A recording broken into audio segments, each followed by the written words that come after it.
Son las 9, las 8 en Canarias. Seguimos contando la actualidad de este miércoles, que te resumo en varias claves.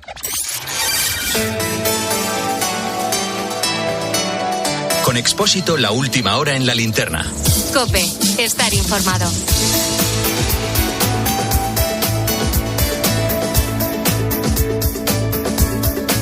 Primera clave. Evoluciona de forma favorable el incendio forestal en el Parque Natural del Túria, en Vilamarxant, en Valencia.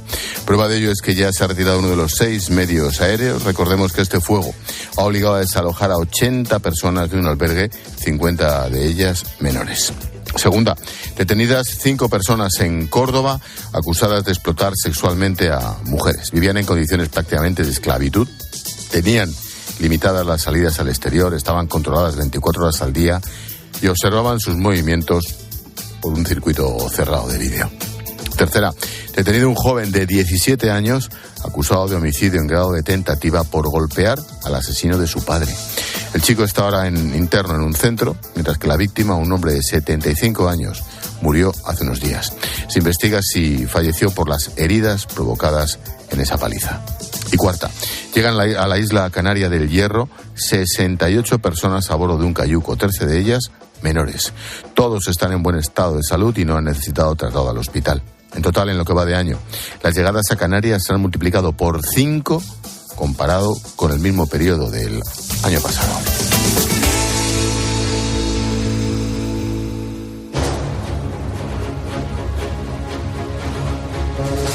Escuchas la linterna. Con Expósito. COPE, estar informado.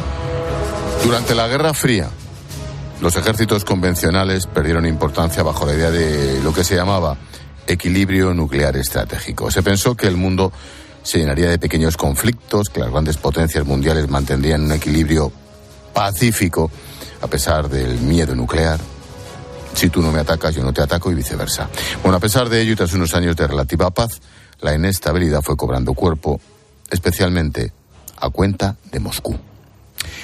La OTAN ha reforzado sus defensas en los países limítrofes con Rusia. La Unión Europea ha comenzado un rearme que no es más que el reflejo del temor que inspira Vladimir Putin. Esto se debe a un cambio de mentalidad en una Europa que, tras la Segunda Guerra Mundial, disfrutó de la paz democrática en un marco casi bucólico. Pero el temor a la arbitrariedad de un Putin enloquecido ha provocado decisiones que parecían imposibles. Lituania, Dinamarca, Suecia, Noruega, Finlandia, Letonia, Austria, Grecia y Estonia ya tienen algún tipo de servicio militar obligatorio. La semana pasada, Dinamarca ampliaba ese servicio masculino a las mujeres, algo que también han hecho Noruega y Suecia. Otros países, como Alemania o Francia, han deslizado la idea de recuperar lo que comúnmente conocimos como la mili. Por eso hoy en nuestro tema del día nos hacemos una pregunta. ¿Sería posible que España o los países del entorno recuperáramos el servicio militar obligatorio?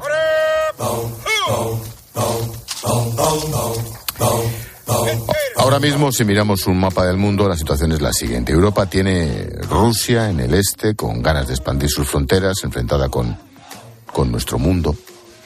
Tiene a Estados Unidos enfrente, que durante años había servido como un paraguas de protección, pero de ese lado ha aparecido un viejo conocido, Donald Trump. No os protegería. De hecho, le diría a Rusia que hiciera lo que tenga que hacer. Tenéis que pagar. Trump dijo hace unas semanas que no protegería a los miembros de la OTAN si no cumplían con sus gastos. Ojo, el próximo 5 de noviembre Estados Unidos celebra elecciones y la Unión Europea se juega bastante en esos comicios. Hay temas en Europa como la lucha antiyihadista, la política de inmigración, el comercio, que dependen de la postura que quiera tomar Estados Unidos respecto a la OTAN. Por un lado, Joe Biden no puede permitirse otro desastre como el de Kabul, en Afganistán, difícilmente soltará la mano de Ucrania en su conflicto con Rusia. Por otro, Trump ha reiterado varias veces su postura en contra de enviar ayuda a Kiev. Por lo tanto, si Trump vuelve a la Casa Blanca, Europa puede quedarse en medio. Alexander De Croo es el primer ministro belga y es uno de los muchos que han advertido sobre esa posibilidad. 2024 será un año crucial. Si el 2024 nos trae ese American First, otra vez supondrá que Europa estará sola. Estados Unidos lleva presionando a Europa para que incrementemos la defensa, alimentemos a la alianza desde los tiempos de Obama, y es que en esta situación surge la idea de recuperar el servicio militar obligatorio. No va a haber servicio militar obligatorio en España. Otros países que efectivamente por situación geográfica perciben más esa preocupación que todos deberíamos tener. Y le insisto, esto no es un tema de militarismo sí o militarismo no. Con los años uno abre la mente y se da cuenta que la realidad no es lo que uno quiere, sino lo que otros, gente como Putin, nos imponen cuando van masacrando a los ciudadanos. La ministra de Defensa, Margarita Robles, niega que vaya a volver la obligatoriedad de la mili. Recordemos que nuestro país eliminó este planteamiento no hace tanto, un 9 de marzo de 2001. Lo hizo Aznar tras un pacto con Jordi Pujol. Les obligó a sustituir paulatinamente las quintas por unas tropas profesionales y aunque la medida fue bien acogida, solo Felipe González dio argumentos para oponerse. Bueno, atrás quedaron imágenes de jóvenes asustados, tallándose, la tensión que se vivía en los sorteos, en la incorporación a filas, los muchos que pedimos prórrogas de estudios. Chema Gil es experto en geopolítica, codirector del Observatorio Internacional de Seguridad. Quitar el servicio militar fue un error. Yo creo que no. Teniendo en cuenta cómo era, ¿es posible que pueda volver a Alemania? Creo que sí. Como creo que puede volver a España. Y como de hecho está volviendo a Francia con el plan de Macron para poner en valor los valores, valga la redundancia, de la ciudadanía, del ser ciudadano. Hoy mismo se ha celebrado una reunión de los ministros de Exteriores de la OTAN para tratar la defensa de la alianza e intentar blindar su apoyo a Ucrania. Ha sido la primera reunión con Suecia como miembro de pleno derecho, por cierto. No es la primera vez que países como Letonia o Estonia presionan para restablecer el servicio militar obligatorio. Estamos en un momento crítico. Ucrania ha recuperado la mitad del territorio ocupado por Rusia. En el Mar Negro han echado para atrás a la flota rusa, habilitando la exportación de grano a los mercados occidentales. Los ucranianos no están faltos de coraje, están faltos de munición. Hoy los aliados han acordado seguir apoyando a Ucrania en términos de seguridad y entrenamiento. Los detalles los conocerán en otras semanas, pero no se equivoquen. Apoyaremos a Ucrania ahora y el tiempo que haga falta. Más allá del apoyo a Ucrania, planteémonos alguna reflexión. Parece claro que una de las razones por las que Europa recurre a la obligatoriedad es porque las campañas de reclutamiento convencional no funcionan. El ejército alemán, por ejemplo, no consigue atraer nuevos soldados. El año pasado reclutó a 19.000 y de ellos, 1 de cada 10 menor de edad. El ejército alemán no cumple objetivos y por eso quiere legislar el servicio obligatorio antes del 25. No está claro porque la gente no quiere servir. Un argumento es que los ejércitos no pueden competir con los salarios y condiciones del sector privado, pero si se incorporase el servicio obligatorio, el planteamiento sería como antes. Es posible que pueda volver la mili a Alemania, sí, pero no será una mili eterna y demás. Nuestros ejércitos son profesionales, son muy tácticos, son operativos, muy movilizables y lo que yo creo que sí van a transmitir son una verdadera cultura de seguridad y la preparación, la disciplina, los valores desde los que se tiene que preservar la democracia. Francia, Alemania o algunos altos mandos del Reino Unido han deslizado la idea, pero a nivel práctico, ¿por qué lo hacen?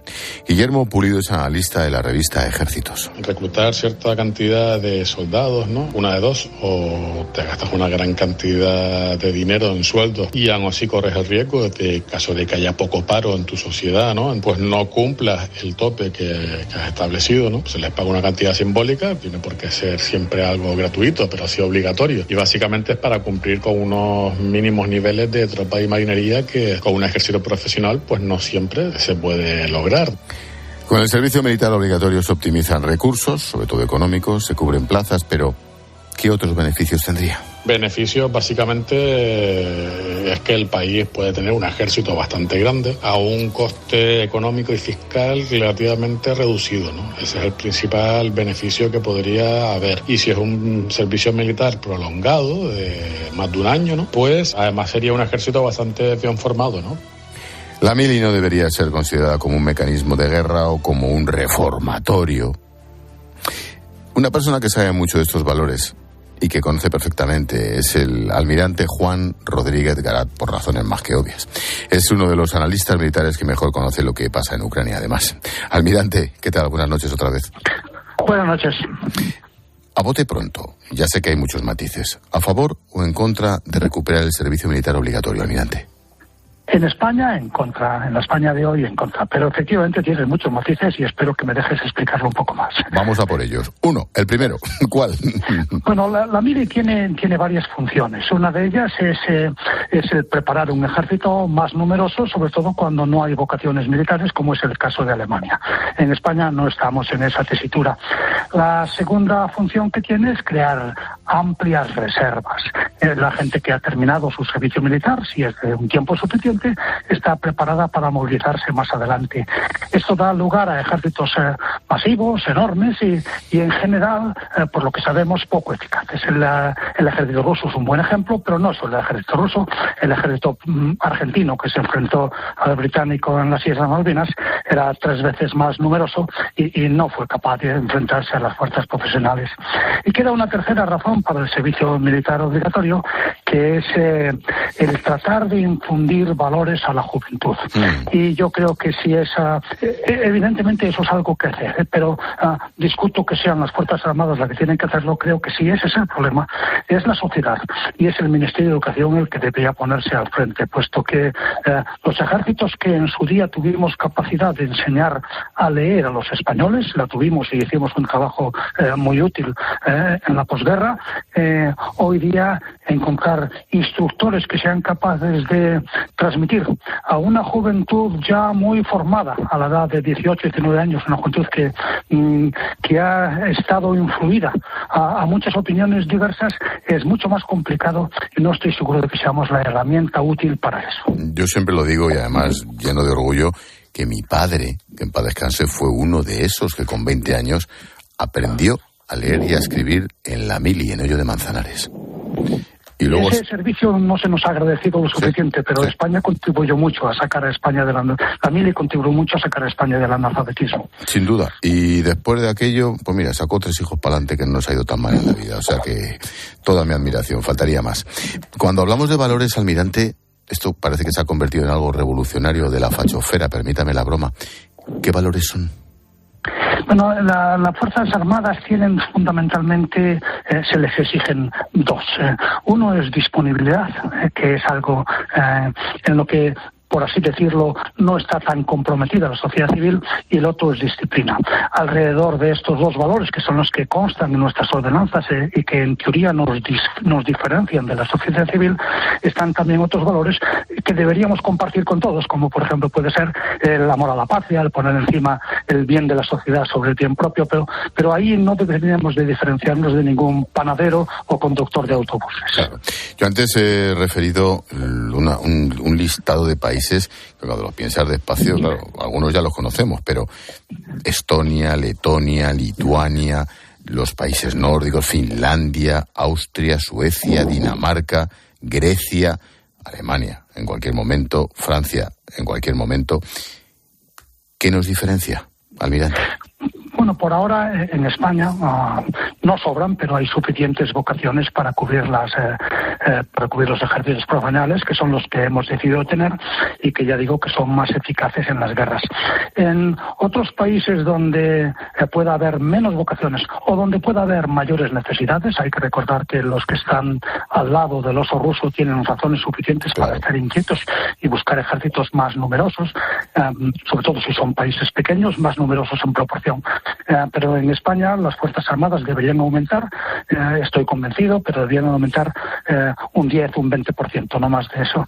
Y hay capacidad para reclutar personas suficientes que lleguen a las Fuerzas Armadas con vocación de servicio.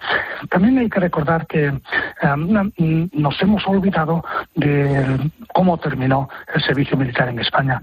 Y terminó en un momento complicado en el que solo una pequeña proporción de los llamados acudía al servicio, porque el resto alegaba objeción de conciencia, no había nada que demostrar y al final, como no había un servicio civil alternativo, efectivamente allí no se presentaban casi nadie, ¿no? A la llamada del servicio militar obligatorio no se presentaba casi nadie.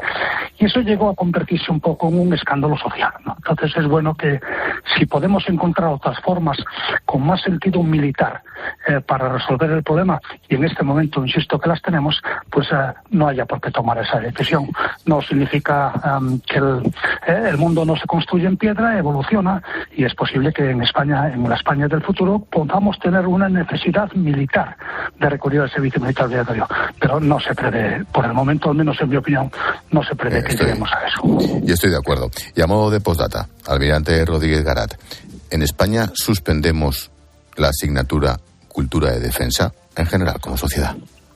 Sí, y además con nota muy, muy baja. En España, el CIS lo demostraba cuando hacía encuestas sobre eso, que se dejaron de hacer, creo recordar, en 2017, no sé por qué razón, porque es un tema verdaderamente que creo que importa, pero en España no hablamos de defensa, no hay en general personas que hablen de estrategia o geoestrategia en los espacios públicos y que sean escuchadas, apenas se escriben libros que alcancen algo más que las estanterías de las instituciones académicas.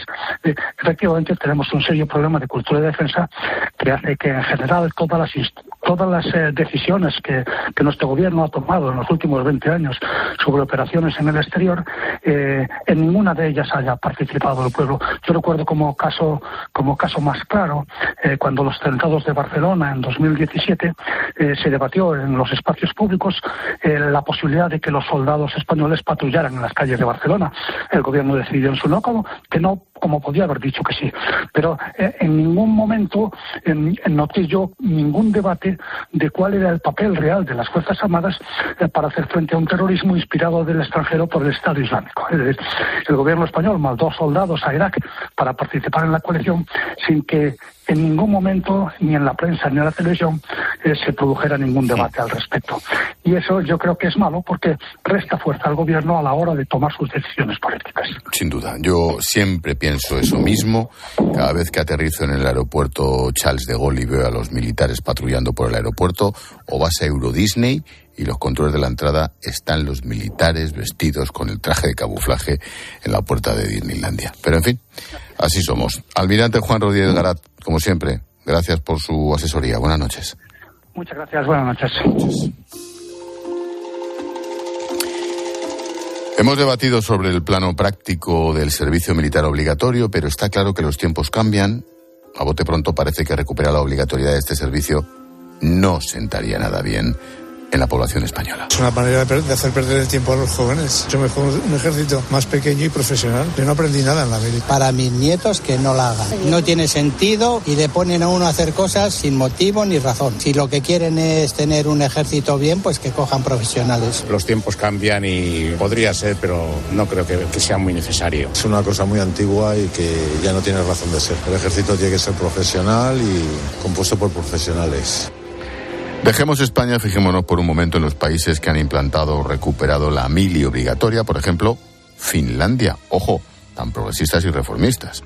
Víctor es un español que lleva casi 20 años en Helsinki, trabaja como ingeniero informático y cuando hablamos con él nos cuenta que la mili allí es un motivo de orgullo. Son muchos los que se alistan de forma voluntaria, incluidas mujeres. Cuñada hizo la mili y la hizo doble para poder tener más rango que su padre. Es un tema casi de orgullo nacional, ¿no? La gente en la calle lo que ha visto es que se lo han puesto en bandeja. Viendo que al vecino de abajo le están atacando, es que no había otra opción. Más allá de que sea un motivo de orgullo, gran parte de la población retoma su formación militar pasado un tiempo. Lo hacen con la intención de, por ejemplo, refrescar con la que está cayendo los conocimientos adquiridos años atrás. Además, más allá de hacer la mili, por ejemplo, la gente va a hacer prácticas militares cada X años. O sea, mi suegro, que tiene ahora 64, me parece, hasta hace poco iba a hacer su fin de semana de entrenamiento militar. O te venía un compañero diciendo, la semana que viene estoy de entrenamiento militar y no vengo. Si te pones a pensarlo claramente, es mucho más fácil que te llamen a filas hoy que hace 3 años. Hemos repasado el plano práctico, el social, pero ¿qué pasa con el plano político, electoral? ¿Qué dirigente español va a tener la osadía de proponer una idea así en un programa electoral? ¿Te imaginas? Jordi Sauret es profesor de análisis electoral de la Universidad Abat Oliba CEU. Jordi, profesor, buenas noches. Hola, muy buenas noches. No sé si coincides conmigo. Esto hoy por hoy en España es inimaginable. Nadie se atrevería a plantearlo en un programa. No sé qué piensas. Estoy absolutamente de acuerdo con usted, igual como estaba comentando el almirante. En la actualidad, en la opinión pública española no hay este clima, no se percibe esta necesidad. Cuando hay un cambio en una política determinada, un cambio de tendencia, debe ser percibida como deseable y necesaria, o necesaria, ¿no?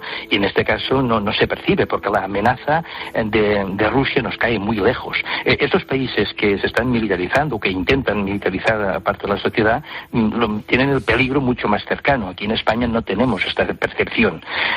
Después, que eso no significa que la opinión pública en española no considere que debe haber un ejército, efectivamente. Otra cosa sí, que hay mejor, peor, pero no tenemos un antimilitarismo absoluto. La gente que considera que tiene que haber un ejército, cuando este ejército ha colaborado en acciones humanitarias, con la unidad de emergencias también, con el tema de la COVID. Es decir, hay una buena opinión en algunos momentos, pero sin un intervencionismo en el exterior.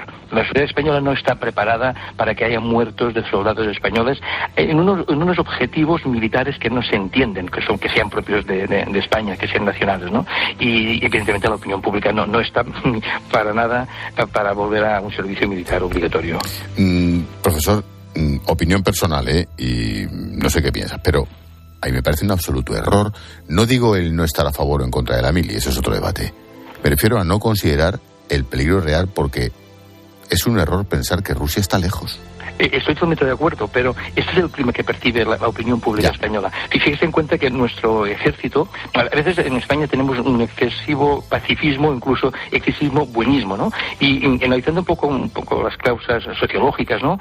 Vemos que de entrada para la mitad de la población española, como mínimo, la imagen del ejército divide porque retrotrae la guerra civil, etcétera. Eso es un elemento que está ahí. Segundo, el servicio militar en su última fase, como reconocía el propio almirante, no fue percibido como algo útil. Durante décadas fuimos socializados como algo poco útil. Después no tenemos éxitos militares en el exterior, y España en su política exterior no ha tenido necesidad, por lo que sea, porque perdimos las colonias hace muchas décadas. No es como Francia, Gran Bretaña, Estados Unidos, que de forma periódica pues hay generaciones que están defendiendo los intereses nacionales en otros sitios. En España no tenemos esta cultura de defender los intereses nacionales fuera, y como también comentaba el almirante, hay un silencio, no se habla de política de seguridad, todo esto es algo que queda como algo tabú, ¿no? Y esto va cuajando. Y después otro elemento importante, por ejemplo, el ejército no forma parte de las instituciones que trajeron la democracia. Es decir, la democracia y el estado de bienestar no se asocia al ejército. Y en algunos países, por ejemplo, países del este, y no digamos los que hacen frontera con Rusia, o incluso Israel, por ejemplo, ¿no? Se percibe que la supervivencia de la nación, del Estado, va correlacionada con un ejército fuerte. Aquí en España no tenemos esta necesidad. Y todo eso va cuajando y genera un caldo de cultivo. Claro. Profesor, la juventud especialmente. Claro, nuestros padres ya, muchos no están y son los que vivieron aquellos tiempos, pero en fin, la juventud especialmente peca de ese pacifismo, no sé si decir irresponsable o desmesurado. Absolutamente, porque tenemos una democracia sin costes. Esta generación... Y es mentira, claro, y eso es mentira. Sí, pero no lo perciben como... Esta generación por ejemplo, la generación Z, ¿no? Los que tienen ahora entre 15 y 29 años. O incluso yo mismo, el padre de estos, a 55 años vengo yo. Somos una generación que ya no hemos hecho la mili, porque no nos ha tocado. Sí. Y hemos tenido una gran suerte de muchos años de una gran estabilidad económica. Fíjate que hasta el año 2008, la crisis profunda del 2008, cada generación vivía mejor que la anterior. Con lo cual, esta generación actual, 15 y 29 años, pues no tiene esta percepción, y los valores de la generación Z, pues quieren que su vida personal cada vez mejore más, que los empleos les ayuden a progresar, son menos tolerantes con los ambientes autoritarios, valoran mucho la conciliación familiar, buen ambiente en el trabajo. Todos esos son aquellos valores que ellos sienten como generación, y nadie les ha dicho que también deben defender a su país, porque gracias a esta seguridad ellos pueden disfrutar de esto. Con Con lo cual yo estoy viendo que estamos ante la necesidad de un cambio en la opinión pública, pero eso no se genera de hoy para mañana. Por eso justamente ahora se van generando, la ministra de Defensa lo insinuaba el otro día, y supongo que a partir de ahora se irá construyendo un relato que lentamente vaya insistiendo que esos valores que disfrutamos ahora dependen también de una seguridad nacional. Y esto es ejército y es presupuesto, importantísimo, porque en España es el país de los países de Europa que menos gastamos en defensa. Jordi, y tal y como está el mundo, ojo, el mundo no hay que irse muy lejos, insisto, la frontera este de Rusia, pero es que en la otra orilla del Mediterráneo, y hablamos desde Barcelona, eso es Oriente Medio, no hay que irse muy lejos. ¿No habría que darse prisa en hacer todo eso? Sí, pero hasta el momento no había esta conciencia. De hecho, la guerra de Ucrania, cuando empezó, fíjese usted, había una gran solidaridad, los telediarios cada día empezaban con ello, ahora ya no, ya es una noticia que llega en el minuto 20 y es un poco de cansancio. Es decir, que la opinión pública española está, durante muchas décadas, por suerte, no hemos vivido con un conflicto militar en nuestras fronteras, ni cerca, y hemos considerado que la OTAN ya nos defendería y no somos conscientes del dinero que cuesta esto. Por ejemplo, cuando yo estoy de acuerdo que seguramente se tendría que profesionalizar mucho más, será muy difícil que la población acepte un servicio militar y en todo caso la pregunta es ¿para hacer qué? Es decir, esto en la opinión pública española ningún gobierno emprenderá esta medida si no hay un gran consenso. Y un gran consenso significa que PP y PSOE al unísono deben ir con esta misma dirección. Hasta que eso no se genere, y eso no se generará hasta que no haya un clima previo, nadie apostará por esta medida. Porque una salida a corto plazo sería pues ir mucho más con la profesionalización, porque al fin y al cabo los ejércitos cada vez son más tecnológicos, ¿no? Pero esto implica formar más, pagar más, incrementar efectivos, pero siempre a cambio de un gasto militar. Y no sé hasta qué punto la opinión pública española estaría dispuesta a incrementar mucho el PIB que destinamos a gasto militar, porque esto iría en detrimento de otras partidas.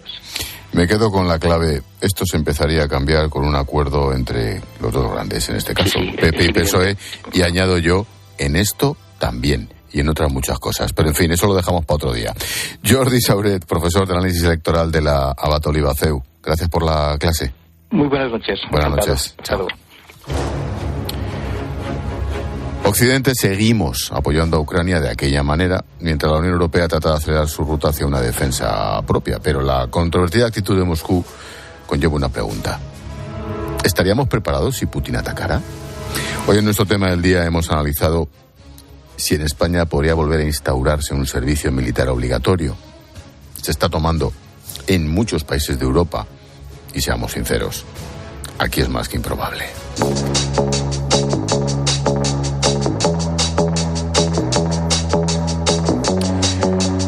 El lazo a nuestro tema del día lo pone Jorge Bustos. ¿Qué tal, Jorge? Buenas noches. Buenas noches, Ángel. No quiero centrarme solo en la mili, salvo que te dé a ti la gana.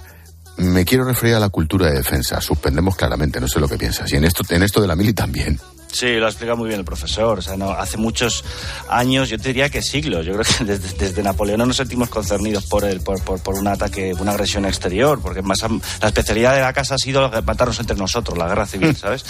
Pero no nos sentimos concernidos y parece que el paraguas de la OTAN, a pesar de que vamos a la cola en inversión en defensa, nos va a proteger siempre.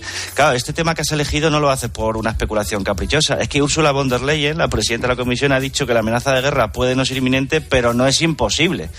Claro, quien diga eso, la primera autoridad de la Unión Europea, pues efectivamente es como no para preocuparse, pero sí tomar conciencia de lo que está sucediendo. No, y mira lo que hace Finlandia y lo que hacen todos los progresistas nórdicos. Todos los modelos de los países nórdicos están yendo a modelos de reclutamiento en los que la demanda es mayor que la oferta. O sea, la gente quiere ir al ejército en esos países. Hay más gente, más demanda que oferta. Fíjate que oferta de plazas en el ejército, en los ejércitos nórdicos. Y Alemania ha alabado ese modelo sueco, por ejemplo, de reclutamiento, ¿no? Pero claro, en este país, creo que el CIS, la última vez que preguntó por la siguiente pregunta, la de ¿usted defendería a su país o participaría voluntariamente en la defensa de su país? El 40% de los españoles, en 2017, el 40% dijo que no. Claro, esta forma de pensar presupone que la democracia es gratis, nos la han legado nuestros padres o abuelos para siempre y que nunca se pone en peligro. Pero claro, si a Putin le da por atacar un país de la OTAN simplemente para poner a prueba su capacidad de reacción, no digamos ya si gana Trump y saca a Estados Unidos del liderazgo de la OTAN y del apoyo a Europa, ¿cómo va a reaccionar los países europeos? Y desde luego España, que nos pilla muy lejos, el camino que hay por hacer para la conciencia de la cultura de defensa es enorme. Desde luego que con el gobierno al frente, con una coalición de izquierdas y por un presidente que dijo en la contraportada de mi periódico, Pedro Sánchez, cuando era secretario general del PSOE en la oposición, que el primer ministerio que eliminaría sería el de defensa, pues no parece que vayamos a dar muchos pasos. Y encima, si no tiene presupuestos para mejorar la inversión en defensa porque Puigdemont dice que no, pues así estamos, claro. Pues sí, no parece. Gracias, Jorge, te espero en un rato. Hasta luego. Hasta luego. Hola, Paloma. Hola, Ángel. Mensajito de Mutua. Sí, nosotros hemos venido desde Líbana con un conductor se muy ha portado correcto. El tío como un correctísimo, campeón. Pedro, correctísimo. Sí. Pero ¿qué ocurre cuando los amigos se reúnen? Bueno, pues que le toca conducir a Luis, que es el que, bueno, pues no ha tenido ninguna multa hasta ahora. Este año está muy enfadado porque le han subido el precio del seguro y le hemos dicho, Luis, no te mosques y vete a la Mutua porque te van a bajar el precio de tu seguro, sea cual sea. Y Luis va a llamar a ese 91 555 5555. Te lo digo, te lo cuento. Vete a la Mutua. Condiciones, ahí busca, mutua.es. ¿Y tú qué piensas? Escribe a Ángel Expósito en Twitter en @expósitocope y en @linternacope o en nuestro muro de Facebook La Linterna. En esa empresa de toda la vida, ahora no me acuerdo del nombre, apostamos por la sostenibilidad, porque el planeta necesita compañías responsables. Compañías como esa empresa de toda la vida, ahora no me acuerdo del nombre. Esa empresa de toda la vida, ahora no me acuerdo del nombre. El valor del futuro. Si nadie se acuerda de tu marca, la publicidad no sirve para nada. Por eso, a los directivos de empresa que nos escuchen, queremos recordarles que según los estudios, la radio es el medio con mejor recuerdo publicitario y de mayor calidad. Hazte inolvidable. Anúnciate en radio.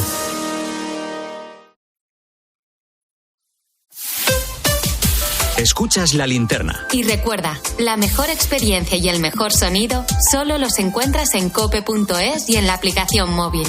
Descárgatela. Hola, me encantaría dedicarle este temazo a esa conductora del patinete eléctrico que se me ha metido en la acera. Oye, y con toda la gente caminando por ahí, ¿eh? Claro que sí, reina. Toda la acera como si fuera tuya. Tú, a tu aire. Solo otra vez. Más de 40 millones de desplazamientos diarios. Y todavía algunos piensan que van solos. Conducir es compartir. Dirección General de Tráfico, Ministerio del Interior, Gobierno de España. La vida de los humanos parece complicada, Al. Mucho, Di. Trabajar y conciliar. Comer sano y ahorrar. Pero cuando Aldi lo tiene todo pensado, puede ser... Así de fácil. Así de Aldi. Y es que cuando la compra es más sencilla, Al. La vida es menos complicada, Di. Así de fácil. Así de Aldi.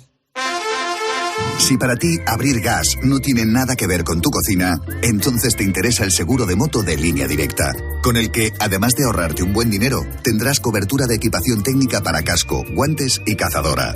Cámbiate y te bajamos el precio de tu seguro de moto sí o sí. Ven directo a lineadirecta.com o llama al 917-700-700. El valor de ser directo. Consulta condiciones. Sigue toda la actualidad de nuestra diócesis. Te la contamos los viernes desde la 1:30 del mediodía en El Espejo.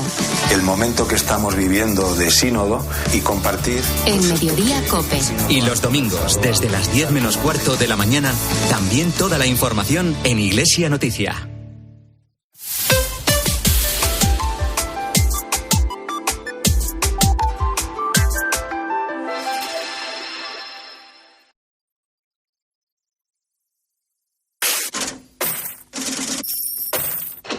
Expósito. La Linterna. Cope. Estar informado.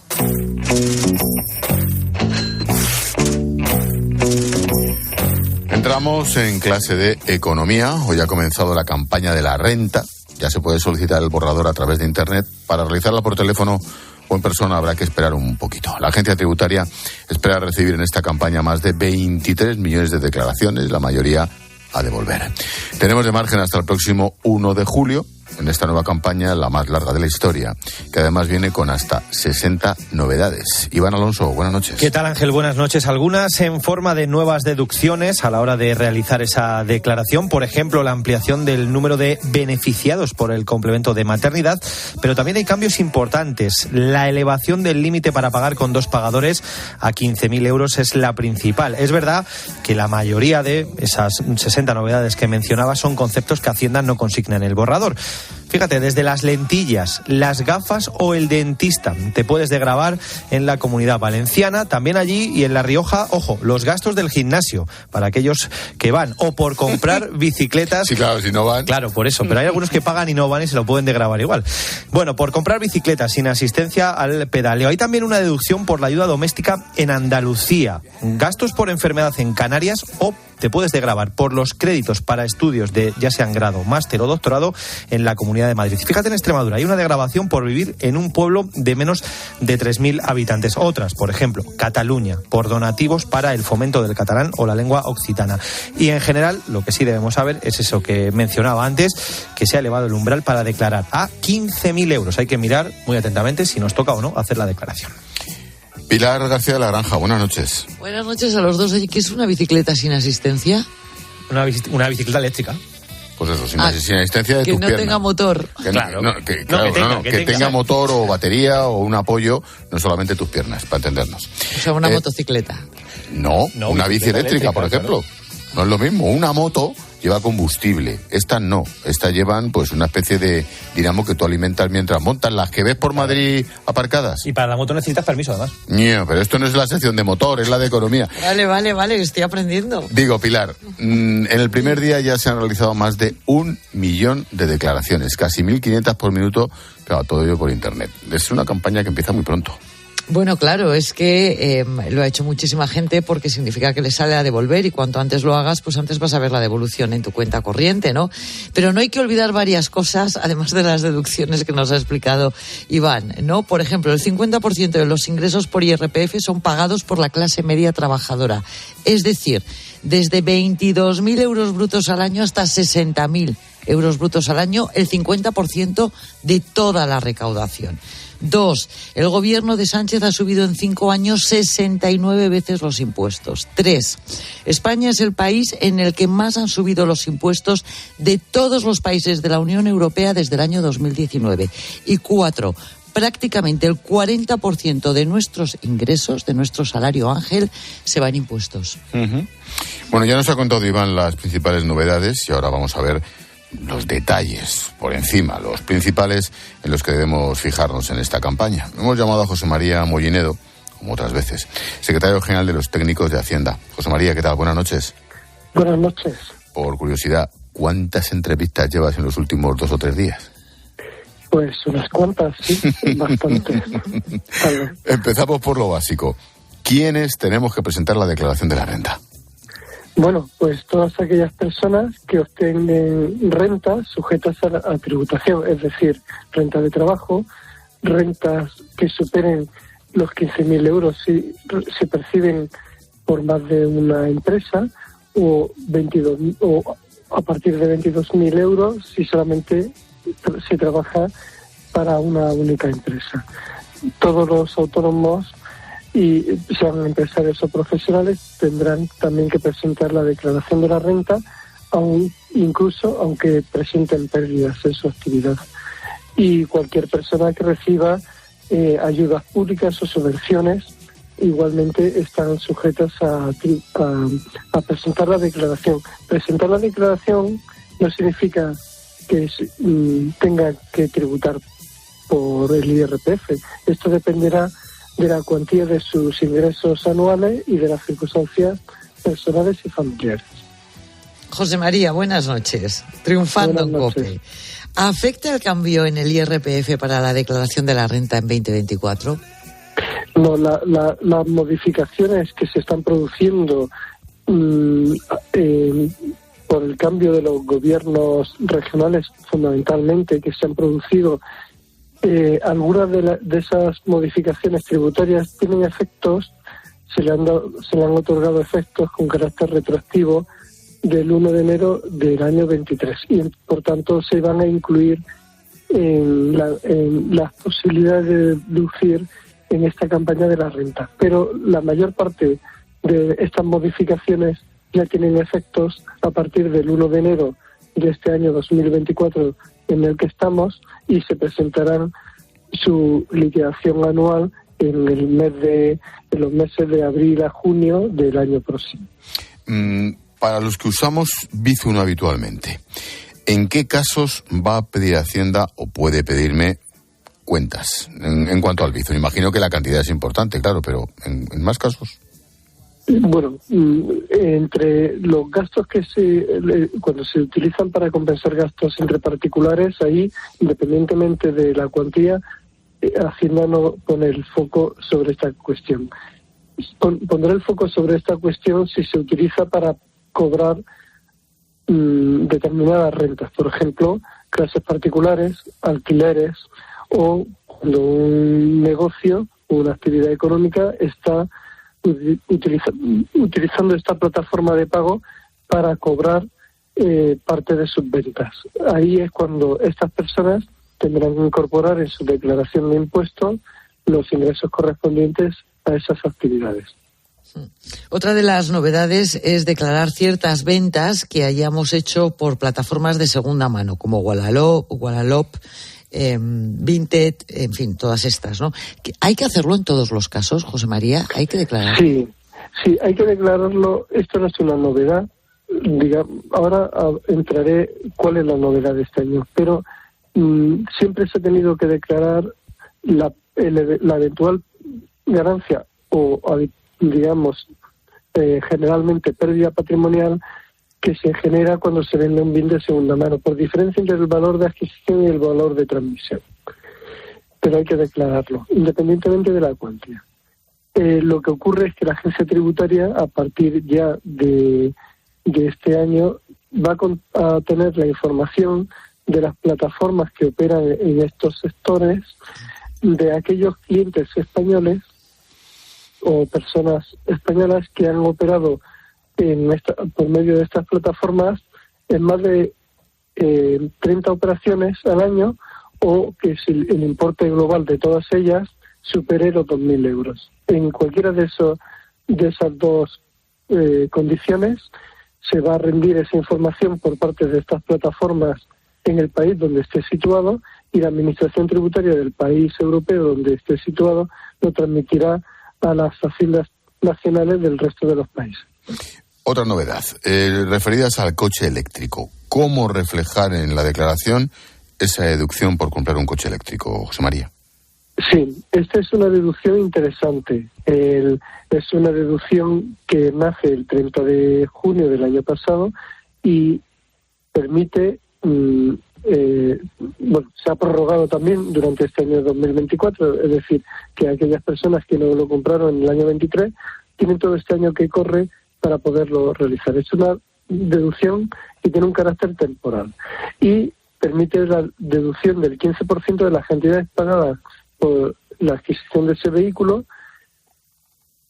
y con la condición de que ese vehículo no supere los 45.000 euros, o si se trata de un vehículo de 8 o 9 plazas, los 53.000 euros. Pero la deducción del 15% está limitado a los primeros 20.000 euros de base de la deducción. Es decir, esta será la cantidad máxima que podrán deducir, el 15% de 20.000, siempre que estos vehículos eléctricos o de pila de combustible estén dentro de ese parámetro de cuantía de los ingresos.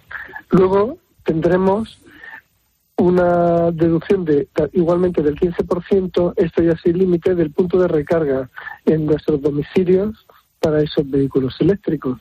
Y en este caso también igualmente se contendrá esta posibilidad. El único requisito es que estas obras no se paguen en metálico, sino a través de cualquier medio que permita el rastreo de que se ha pagado el importe correspondiente al que se va a deducir. y hay un apartado específico en la declaración de la renta para incorporar, y además una ayuda para ayudar a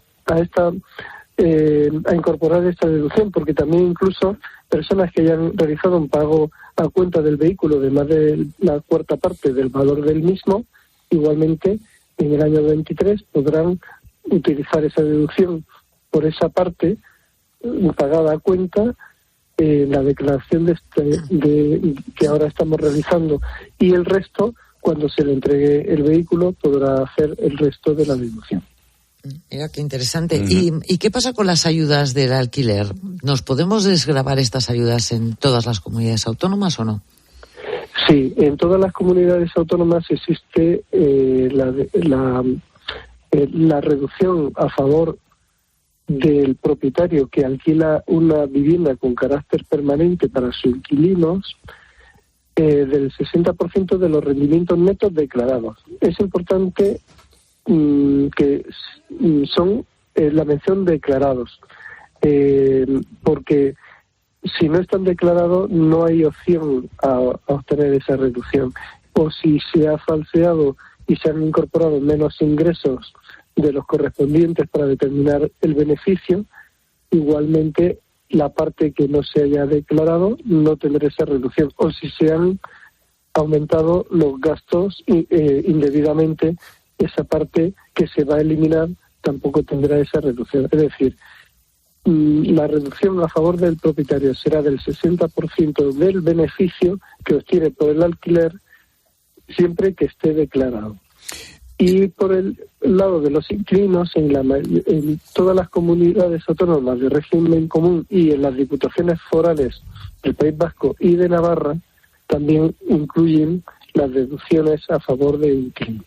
Y una última con distintas modalidades, porque pueden ser para jóvenes en unos casos, o pueden ser para personas con discapacidad o para familias numerosas, etcétera. Pero hay un amplio catálogo de deducciones a favor de los inquilinos. Y una última cuestión, nos podríamos tirar toda la noche que hay un montón de dudas, pero ¿qué autónomos debemos presentar la declaración? Pues todos. Vale, gracias, José María. Independientemente del beneficio o de la pérdida. O de la pérdida, aunque estés en pérdidas. Más clarito, imposible. José María Mollinedo, secretario general de los técnicos de Hacienda, como siempre, gracias por la asesoría, José María. Muchas gracias, buenas noches. Buenas noches. Bueno, hablando de esta campaña de la renta, hoy hemos conocido algo que puede complicarla más. Los sindicatos amenazan hoy con una huelga en la agencia tributaria, ojo, si no se negocia un nuevo convenio colectivo.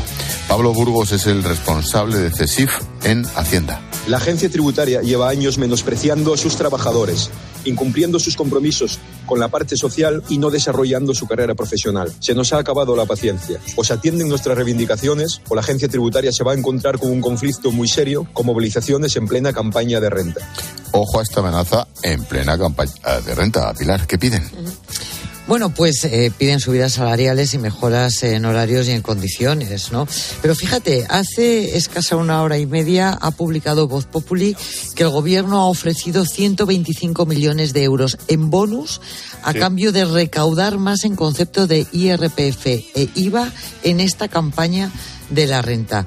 Dice este periódico que 100 millones de euros están garantizados y que 25 millones de euros más serán por objetivos, aunque no haya presupuestos generales. Caramba. La vicepresidenta Teresa Rivera ha vuelto a cargar hoy, esto ya no es ni noticia, contra Repsol. A mí hay varias cosas que me parece que son destacables de los mensajes que nos llegan, y es esa dureza con la que Repsol trata la política verde europea o las decisiones de política industrial y de política económica del gobierno. Y sin embargo, luego no les gusta que alguien les diga que es que ser tecnológicamente neutro no puede separarse de proceso de descarbonización, o que es importante velar por el empleo y no lo contrario, ¿no? Lo ha dicho después de anunciar que aunque no haya presupuestos, el gobierno buscará fórmulas para hacer permanentes los impuestazos a la banca y a las energéticas. Pilar. Bueno, lo harán probablemente y será por decreto, todo ¿no? lo que sea.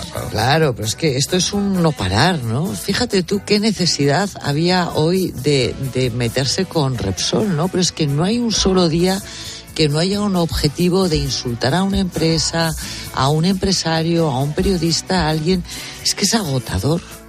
Sí, es verdad. Hoy la revista Forbes publica su tradicional lista de las personas más ricas del mundo. La sorpresa es el número 1, no es ni Jeff Bezos, Amazon, ni Elon Musk, no, es el francés Bernard Arnault, sí. La sorpresa de la lista ha sido la entrada de la cantante Taylor Swift con una fortuna de 1.000 millones. Como viene siendo habitual, solo hay un español, el dueño de Zara, Amancio Ortega Pilar.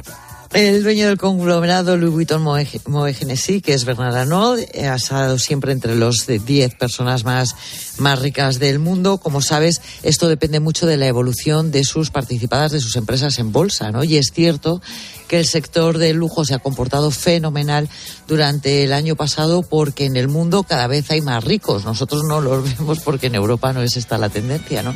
Pero en el mundo cada vez hay más ricos. Y de Taylor Swift la verdad es que no sé qué decirte, pues que debe vender muchísimo. Sí, no te quepa duda. Oye, y una última pincelada antes de entrar en el sector primario. El precio de la cesta de la compra tiene mucho que ver. Se encareció casi un 40% en 3 años. Son los últimos datos aportados por la Organización de Consumidores y Usuarios. El producto que más se ha incrementado, el aceite de oliva, un 225%. Se dice pronto. La OCU pide que el gobierno vuelva a retirar el IVA de los productos básicos. ¿Cómo lo ves? Pues que el IVA a los productos básicos súper reducidos se mantiene. Está al 4% hasta junio, luego se puede renovar o no, pero desde luego está hasta el 4% hasta junio. Y aquí la pregunta es cómo es posible que sigan subiendo los precios si tenemos un IVA súper reducido en los precios de la cesta básica de la compra, ¿no? Y es que yo creo que esto ya no es cuestión de maquillaje, Ángel, es que lo hablábamos antes. En el momento en el que te disparan los impuestos, te disparan los costes laborales, se te disparan los precios energéticos, el precio de todo sube. El problema es que no suben los salarios. ¿Y por qué no suben los salarios? Porque somos un país de salarios bajos y de impuestos muy altos, y hasta que esto no lo entendamos entre todos y la gente no lo tenga claro, que pagar el 44% de los ingresos es una burrada entre gente que gana entre 22.000 y 60.000 euros brutos al año, pues seguiremos igual. Pues sí. Como cada miércoles nos ocupamos del sector primario, miramos al campo, un campo que la semana pasada recibió una manta de agua fantástica.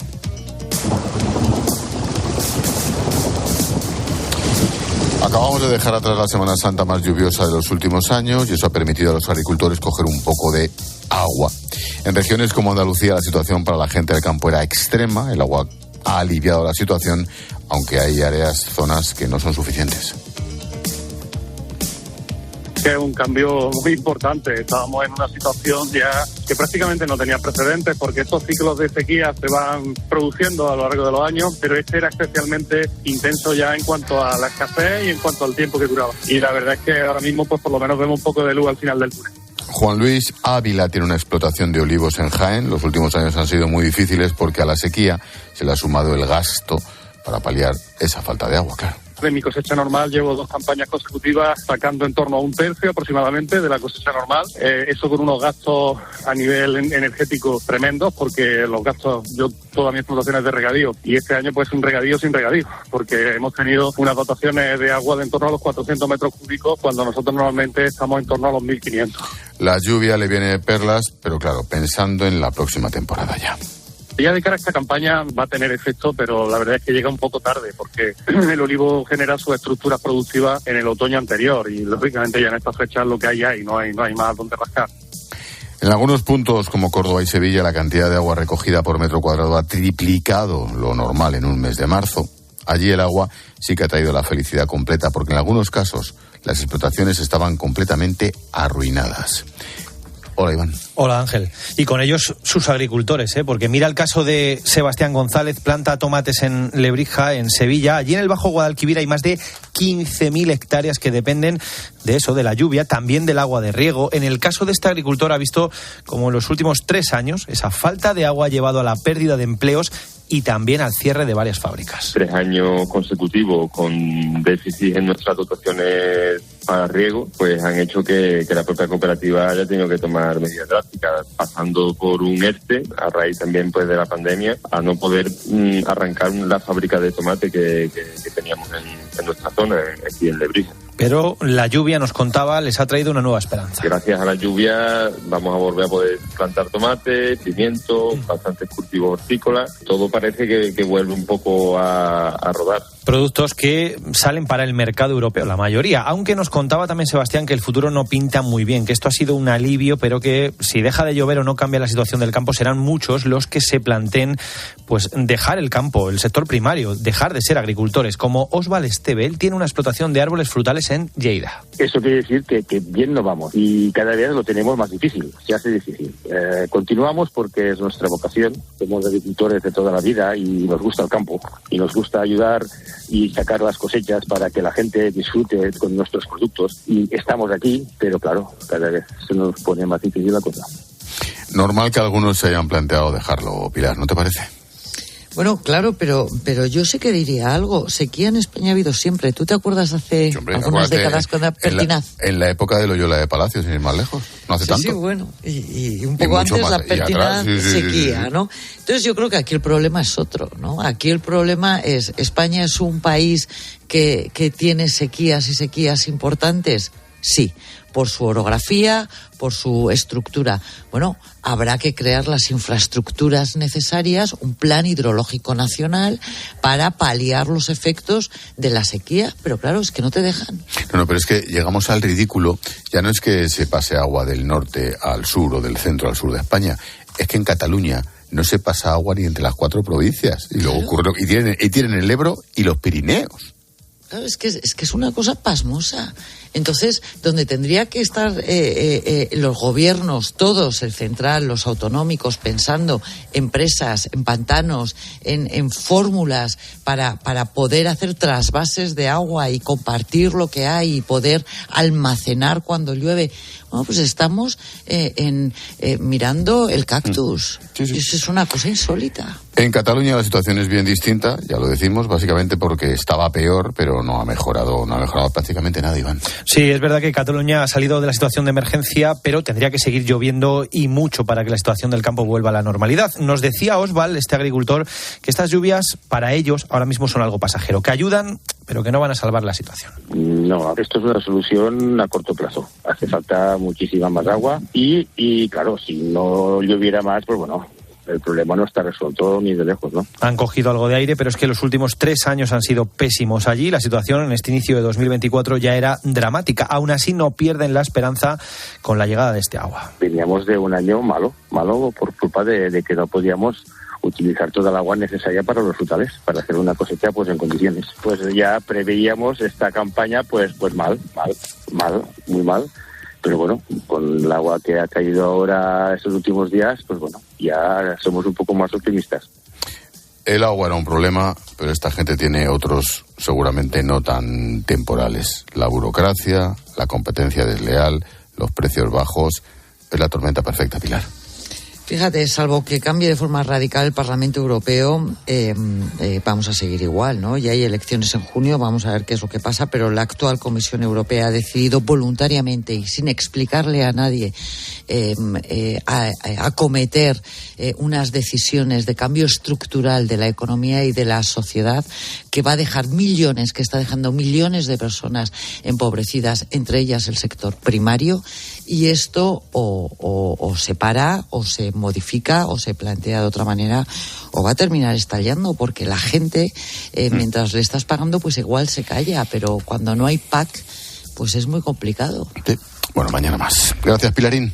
Hasta mañana. Iván, hasta mañana. Hasta mañana, Ángel.